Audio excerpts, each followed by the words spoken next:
see if we get any error messages. We most certainly did get a very unfortunate error message. High encoding. Very not helpful.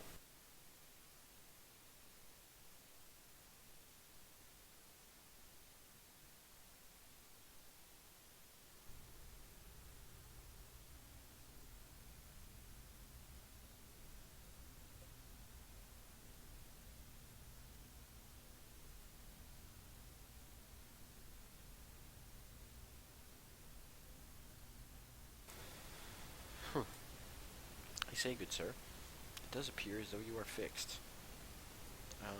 Let's see if it keeps up with me. Just jump into a private game lobby. Cool. Kind of don't really want to show my cursor, but that's alright. Just gonna have a look at the public games. Oh man. This is exactly where I want to be here. Observer status.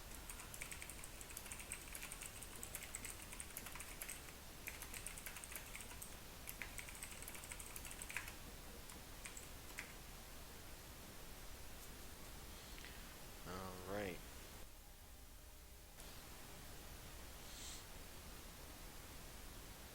Lots of other new players on tonight by the looks of it.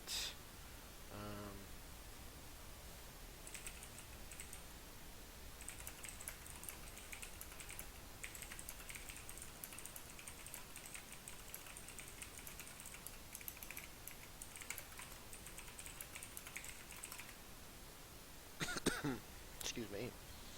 Well, I've been told by a friend that my levels needed to be checked. I believe that's been done, so the volume levels should be lowered. I'm going to get in touch with this fine gentleman here again in a moment. Oh good, you can't see that overlay from Steam, so you can't harass my Steam friends.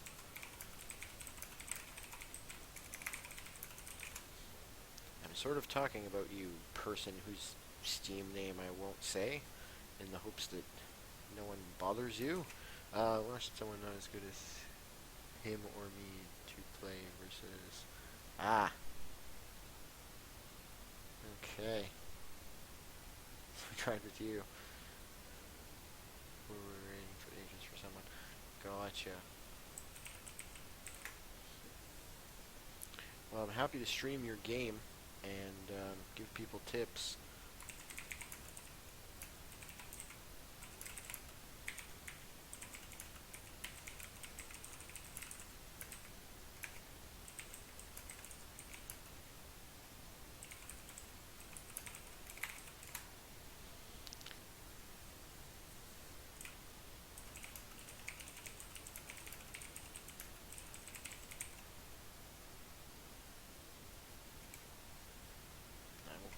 Say that, but I don't even know if they're watching. So now comes another ultimate test of this. If I alt-tab out of the game again, am I able to...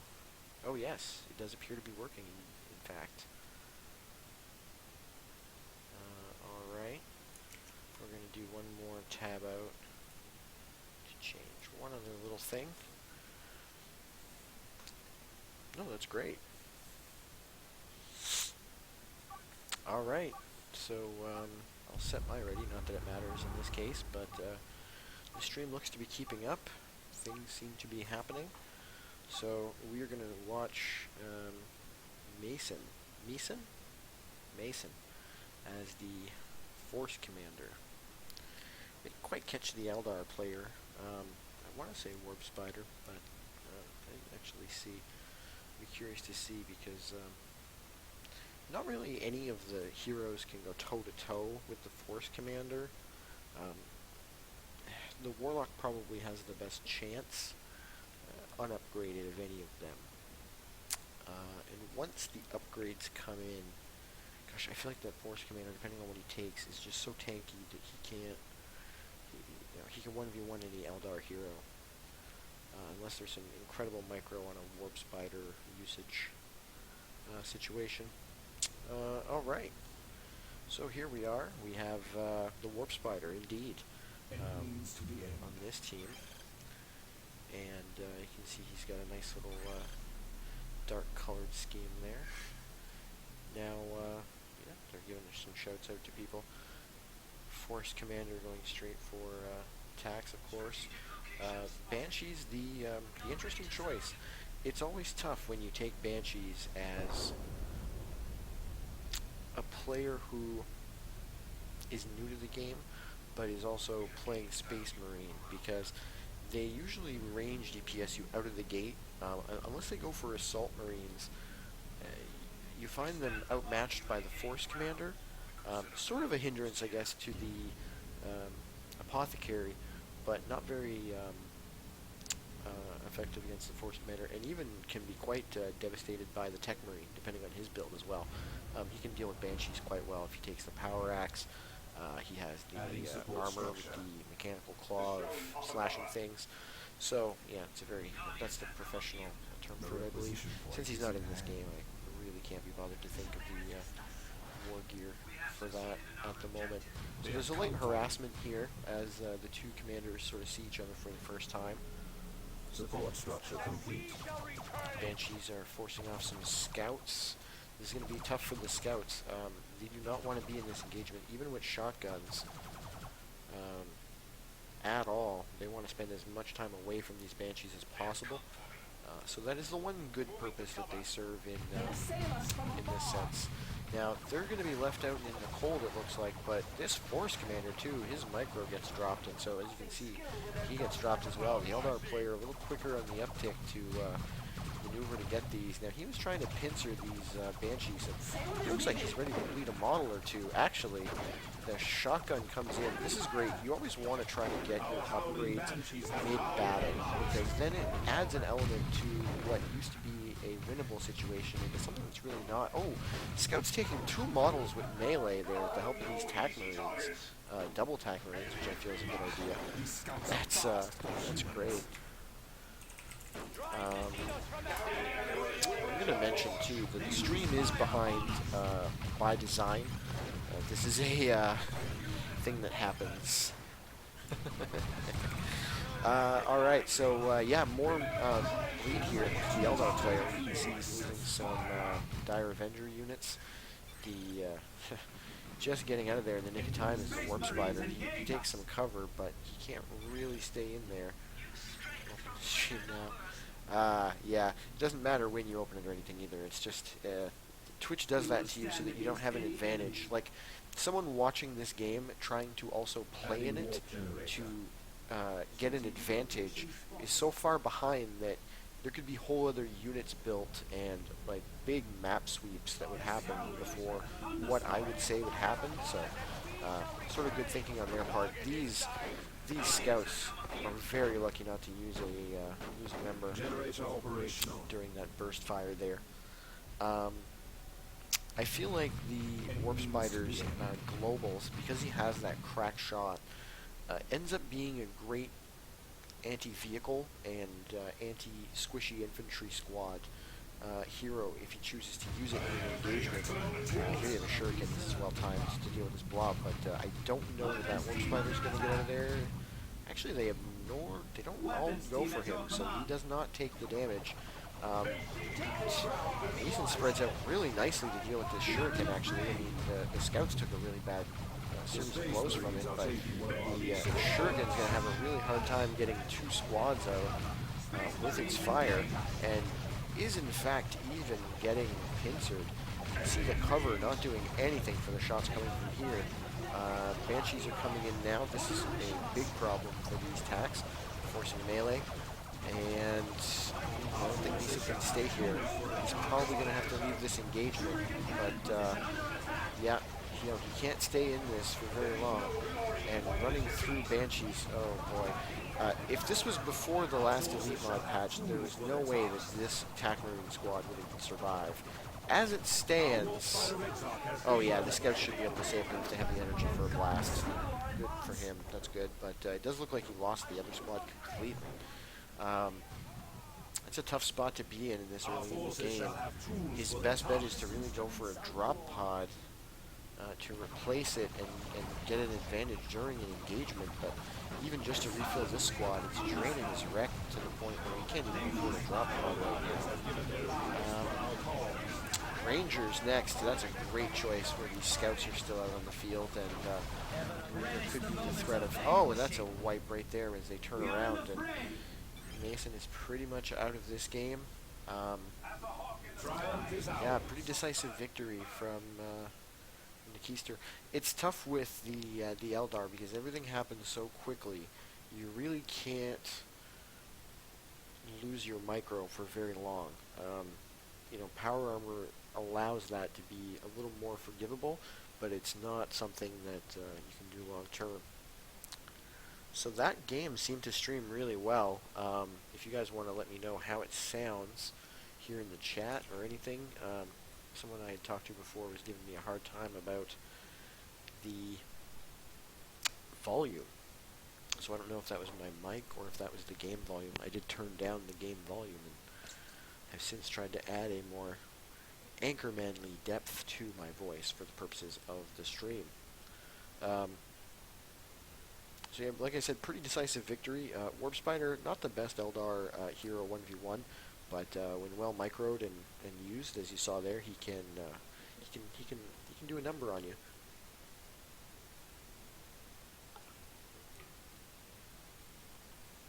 All right, now this mute button doesn't appear to work in that instance.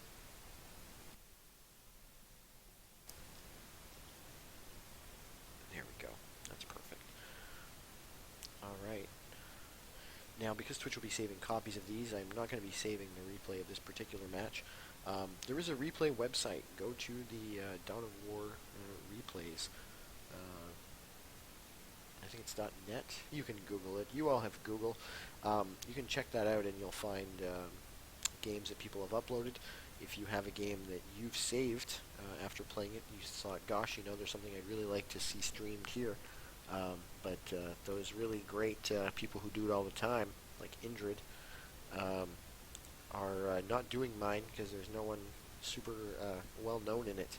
You can provide it to me, and I will do what feedback I can in a video for people. I'm going to jump in. I probably have time for at least one more game here this evening. I'm going to check out those same players as they are just throwing people into the mix. I'm just going random because I'm going to be keeping an eye out on this one. There we go.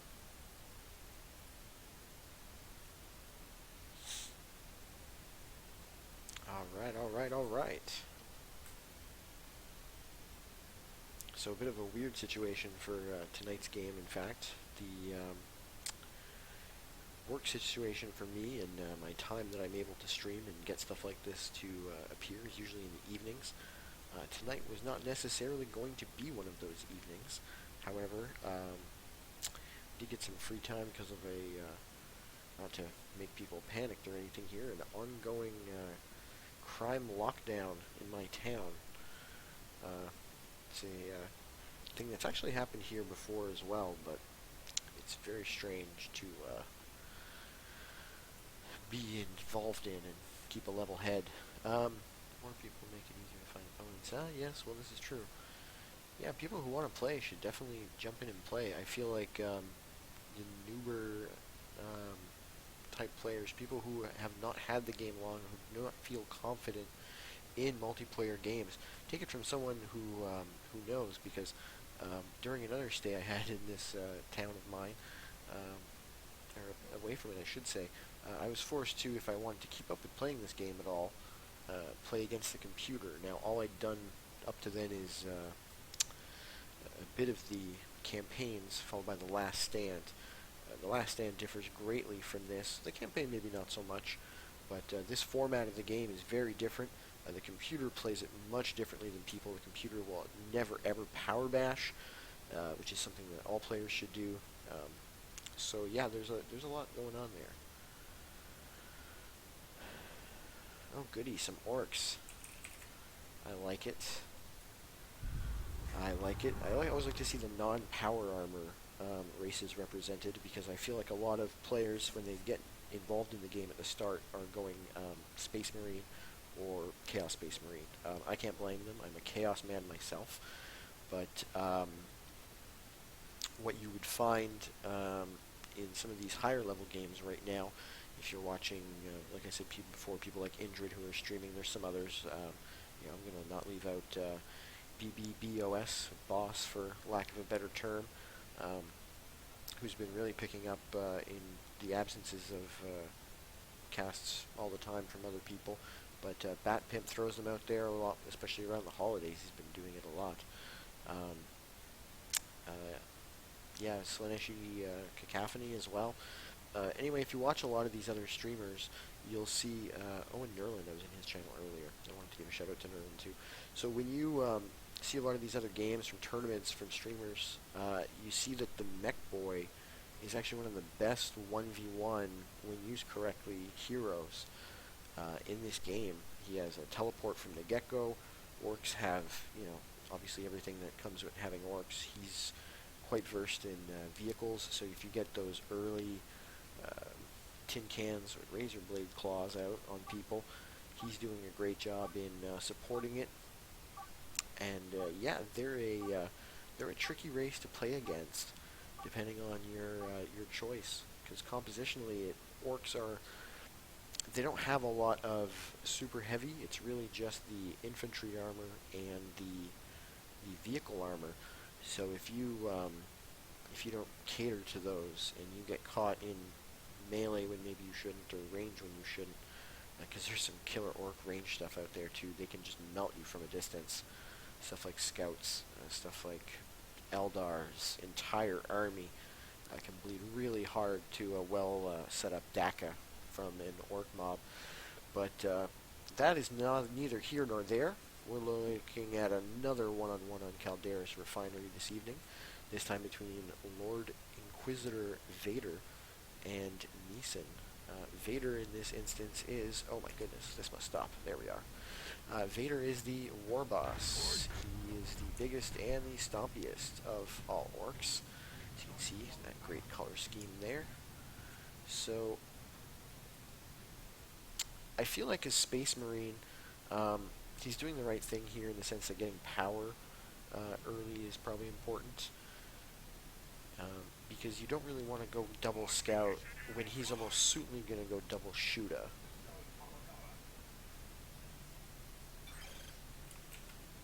Am I not being heard well?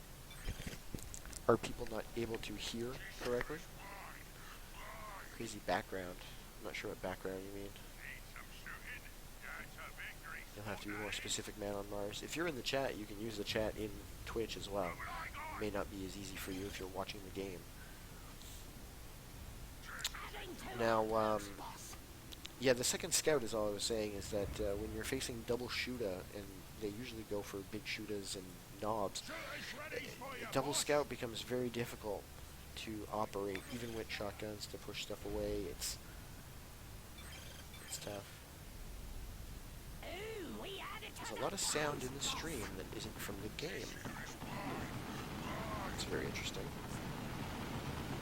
Obviously not good interesting. Oh, I was actually getting that annoying sound previously, but in my ears, not in... Yeah, I don't hear it at all on my end. It's bizarre. Oh, isn't that delicious? Well, we're gonna have to see what we can do about that. Let's just stream after and see. Yeah, I think I already know what you mean, Man on Mars. It's a, the mic. I found some of the channels were being used as mics as well as for listening, and they had to be changed. So they may have defaulted back, or something else may have happened there. But at any rate, we're going to stick on with just the game. I'm sorry for the annoying background noise. I'll try to be sure to always be talking over it.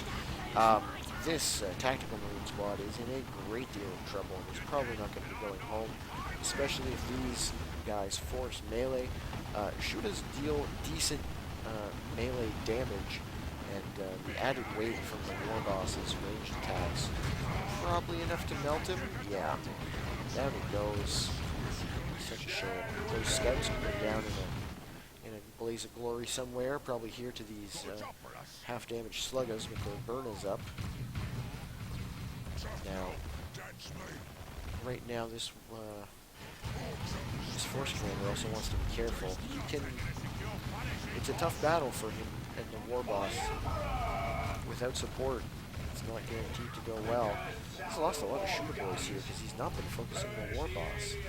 Oh, there he goes. The last shooter to go home. As is so often the case. Like, look at this squad too. Just one shooter on his way home.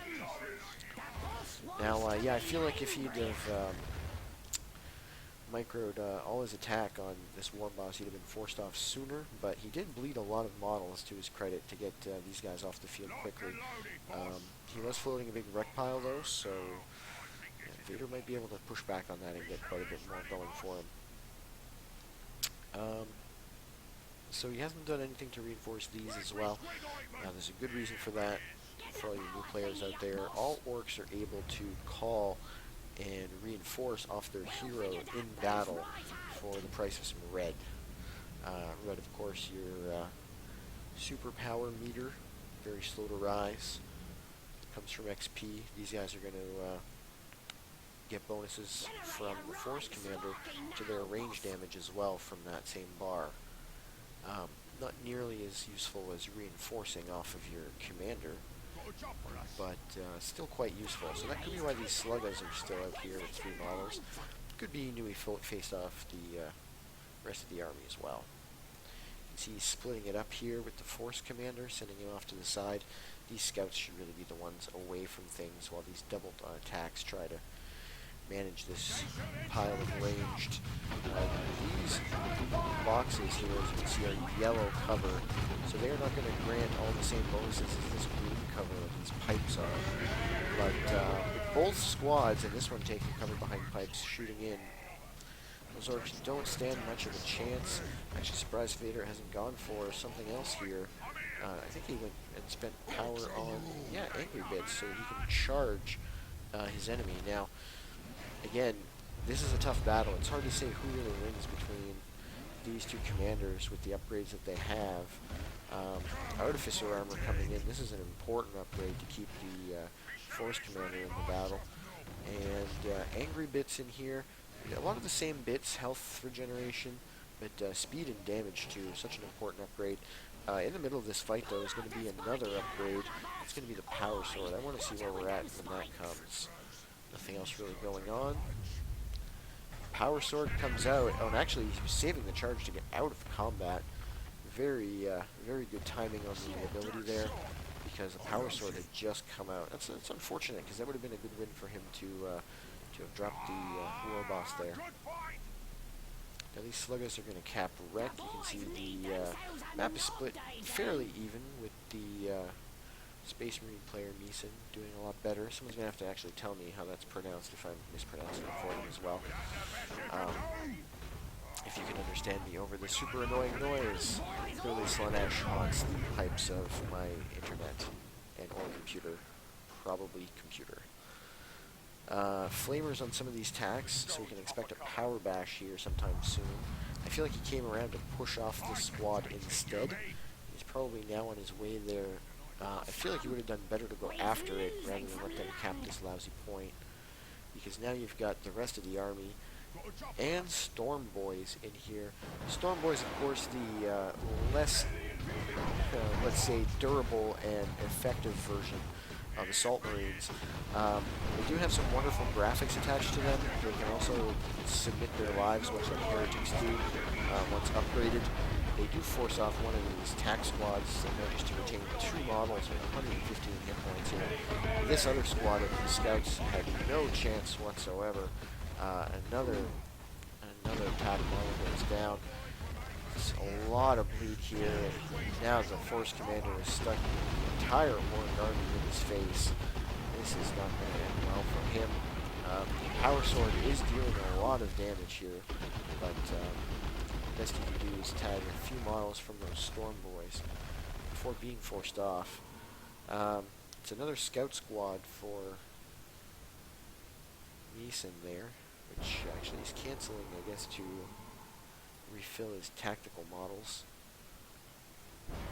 He does have the VP lead, so I'm not really adverse to this choice, but that would only have been if he stuck to not taking it, because realistically I don't know how well these other scouts are going to do out on the field at this point. You've got some nearly level 2 shooters, two nearly level 2 shooters upgraded with their shooters. These both have the knob leaders as well. They do. You can tell by this little detector icon. So this blue eyeball here tells you that they are in fact detectors as well. So with this on the field, even fully upgraded scouts with their invisibility are going to have a pretty tough time with this build. The only way I really see scouts as being very effective against Orc is if they're well microed and they're involving either grenades and invisibility and shotguns. That's a big investment. Or I've seen also just sniper rifles. They're an expensive power investment, but double scout with sniper rifle and only one sergeant, you don't really need both if you're going to keep them together, which you should, for the burst damage, can be quite effective. Now, he did manage to force off a lot of the army here. These tacks are kind of out in the open, but some of these shooters actually pin them down with their fire. The flamethrower is going to do a number on them, though, so they're not going to be able to stick around for too long. These sluggers, meanwhile, I think they forgot what they came here to do. I know that happens to me sometimes. Now, 4 of their 6 models before they get out of here, they lose another. But these shooters are fleeing the scene, and it's another 2-to-1 cap. Oh, even Painboy coming in too to help support these Storm Boys, and they are in for the kill. Let's see how these tacks make it out this time. They have 1 model, but at the same time, wow, these Storm Boys got chewed much more quickly at 2 models. Painboy's still in the game here as well, and now so are these sluggers. Looks like they activate Warg.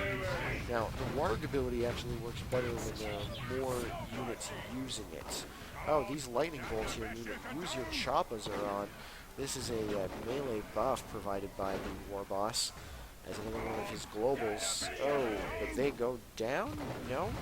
Yes, they do. The Painboy managing to keep them alive for a while, but he loses those sluggers. He probably could have pursued and done a number on that Painboy too. Meanwhile, these scouts are moving out to go cap some more things. He decided to get these guys out of here. Drop pods are an option for the Space Marines as well to reinforce on the field. You can see both of them are going tier 2. A bigger power income on Neeson's side here from having the Gen Farm as well as the secondary cap here. On this one, no node, but there is the unit taken, whereas it's just the 3 here. Tier 2, Orcs have some good picks. Space Marines at this point really need to see themselves get ramped up, so you want to get something that has a big impact, that would force your opponent to do something out of their plans. So you can almost expect a quick, well, actually he doesn't really have a lot of power right now, but he'd probably get it soon enough into tier 2. We'll see what his plans are, but you could get a Death Dread up at this point pretty soon. It might only be another 10 power, and then he'd be able to send out the big Stompy, probably force the Space Marine player to at least make a missile launcher investment, perhaps another. Alright, here come the Storm Boys, affectionately known throughout the Dawn of War Elite community as Bleed Boys. You can see they drop a few more models very quickly. These tacks do lose 1, but get away without further losses. Then our melee heroes are going to charge the rest of the army, but boy, I'll tell you, that DPS from those double shooters, they melted that Force Commander. Now see, this is what I was going to do in his shoes as well. If you had the power, get a Dreadnought, really push it. The enemy Death Dread cannot beat a Death Dread. So if it's one-on-one, one against the other, every single time the Dreadnought unupgraded will win. Without Burners and Bits, this thing is toast very quickly. Burners and Bits doesn't really buy it too much more time because the flame damage doesn't do anything to the Dreadnought. But it is a big, stompy, scary thing that his infantry is going to have to be very careful for. these scouts would melt very quickly. Here comes, however, a dreadnought. There's not much on the field to deal with this, but he's immediately going for the assault cannon. This is an interesting choice because I feel like he'd get a lot more life out of his army stomping it around. It's easier as Tech Marine, I suppose. These scouts are not going to make it home. They actually throw a grenade and make it home. 2 of their 4 models, so the sergeant survives. The grenade catches a few models, and before a power bash can even start, those shooters are out of there. Both squads are on the run. Meanwhile, a fully matured rep point being taken.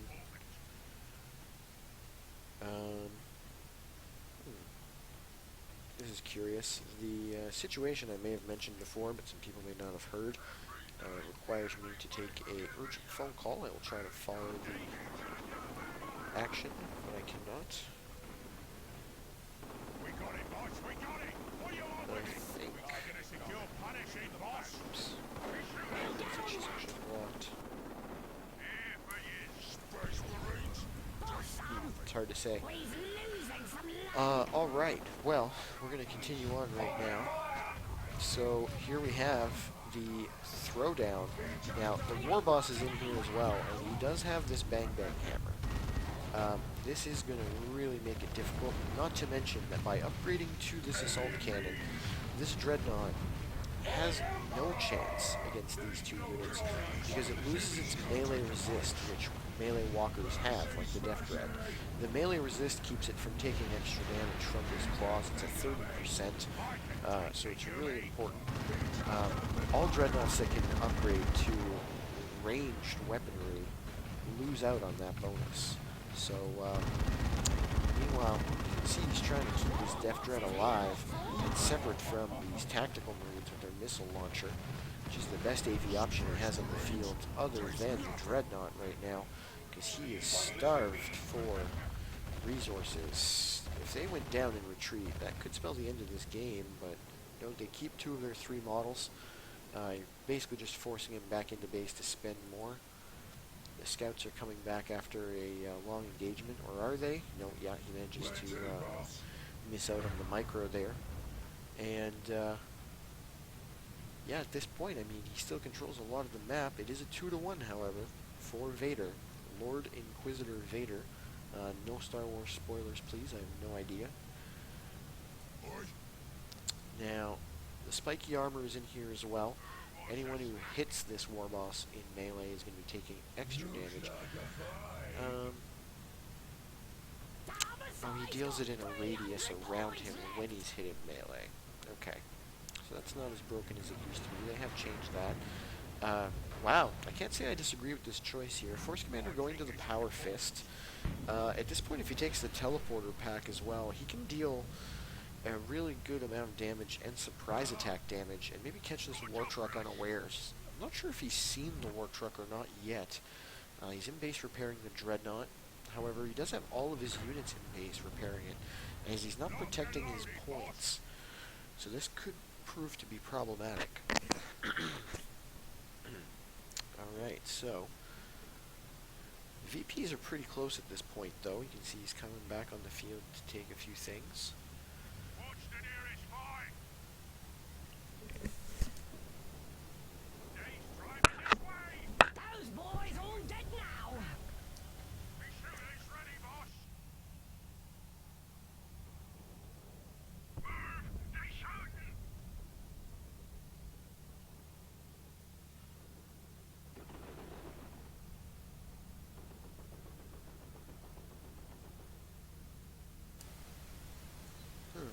Now, we appear to be having some technical difficulties here, so I am going to be keeping the camera in and around this area so that we can keep an eye on the action at this VP, at least during this time.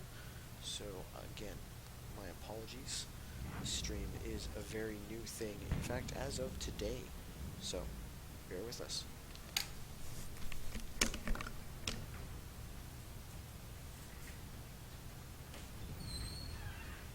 That's a victory spot, that is. Get the burners. It's roasting time.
We are back temporarily. Okay, now I'm not sure if you got that. Now we're going to be closing it out for the night. I'm going to check out the videos that were recorded tomorrow, and we will see what it is that we can come up with from all of that. It's been a blast. I hope everyone enjoyed it, and